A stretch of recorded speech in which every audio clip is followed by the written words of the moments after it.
بسم الله الرحمن الرحيم. في ليلة من الليالي كان أمير المؤمنين عليه السلام يمشي في شوارع الكوفة وسمع صوت بكاء أطفال.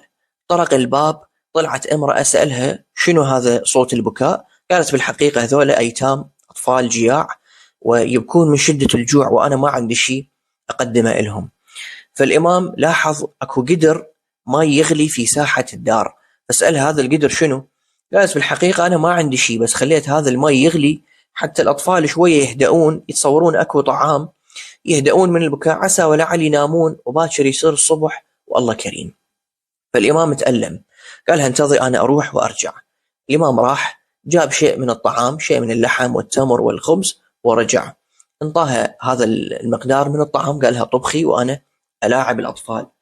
فلما الأكل صار والأطفال أكلوا وشبعوا، الإمام تأكد أنهم أكلوا وشبعوا، بعد هذا صار يلاعبهم.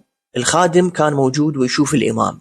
الخادم يقول أنا شفت الإمام جلس على يديه ورجليه على هيئة الحصان، وصار يدور في ساحة البيت ويلاعب الأطفال ويضحكهم.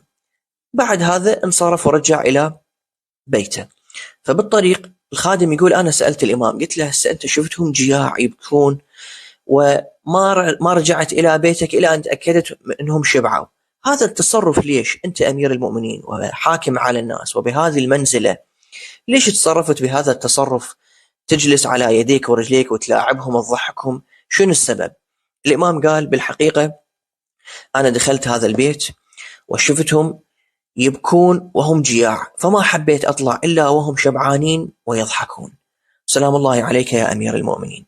هذه المواقف لأمير المؤمنين مع الأيتام كثيرة جدا، وبقيت في ذاكرة الأيتام، بحيث يوم اللي سمعوا بضربة الإمام وسمعوا أن الإمام مسموم ويحتاج إلى حليب، كل واحد من الأطفال أخذ قدح من الحليب وراح إلى بيت الإمام، عسى ولعل أن الإمام يتشافى ويرجع إلى سابق عهده. صلوات الله عليك يا أمير المؤمنين، عظم الله أجورنا وأجوركم بمصابنا بأمير المؤمنين عليه السلام.